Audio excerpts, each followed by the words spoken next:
Assalamualaikum warahmatullahi wabarakatuh. We are from Group 9.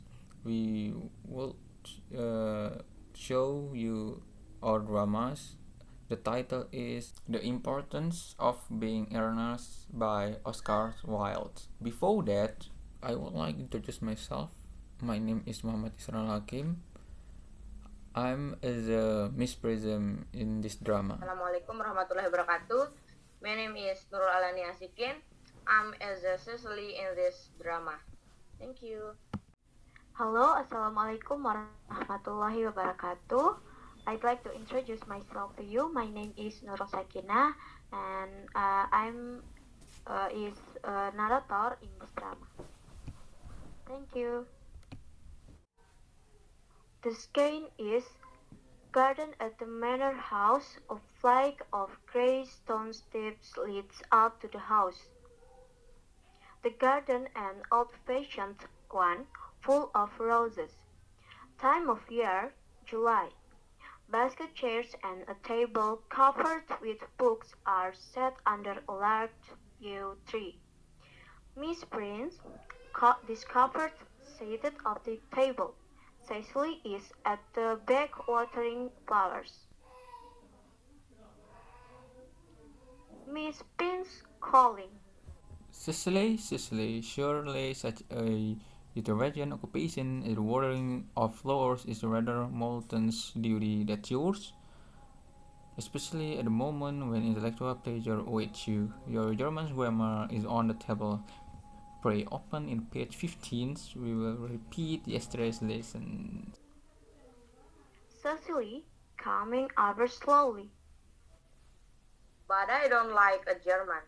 It isn't at all a becoming language.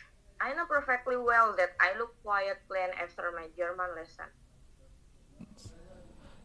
Child, you know how anxious your guardian is that you should improve yourself in every way. He laid particular stress on your Germans, as he was leaving for town yesterday. Indeed, he always lays stress on your German when you're leaving town.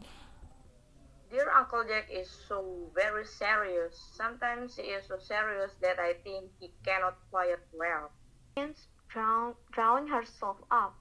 Your guardian enjoyed the best health of his gravity of demeanor is especially to be commended in one so comparatively young as he is. I know no one who has higher sense of duty and responsibility. I suppose that is why he often looks a little bored when he three are together. Cecily, I'm surprised at you. Mr. Ward thinks has many trouble in his life. Ill merriments and triviality would be out of place in his conversation. You must remember he's constant anxious about that unfortunate young man, his brother. I wish Uncle Jack would allow that unfortunate young man, his brother, to come down here sometimes. He might have a good influence over him, Miss Williams. I'm sure you certainly would. You know German and geology and things of that kind influence a man very much.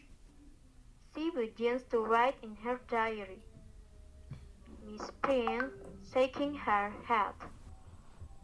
I do not think that even I could produce an effect on the character that, according to his own brother, admission is irretrievably weak and vacillating. Indeed, I'm not sure that I would desire to reclaim him.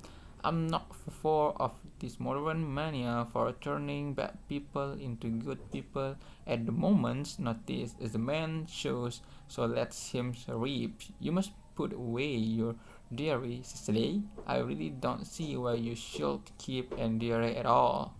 I keep a diary in order to enter the wonderful secrets of my life. If I didn't write them down, I should probably forget all about them. Memory, my dear Cecily, is the diary that we always carry about with us. Yes, but it usually chronicles the things that have never happened and couldn't possibly have happened. I believe that memory is responsible for nearly all the three volume novels that Moody sent us. Do not speak slightly of the three-volume novel Cecily I wrote on myself in earlier days. Did you really, Miss Priest? How wonderful clever you are. I hope it didn't end happily. I don't like novels that end happily. They depress me so much. The goods indeed happily and bad unhappily, that is what fiction means. I suppose so. But it seems very unfair. And was your novel ever published? Alas, no, the manuscript unfortunately was abandoned. I use the words in the sense of those of mislead to your work, child. These speculations are profitless. Cecily smiling. But I see dear Dr. Chasuble coming up through the garden. Miss Prince rising and advancing. Dr. Tausable, this is indeed a pleasure.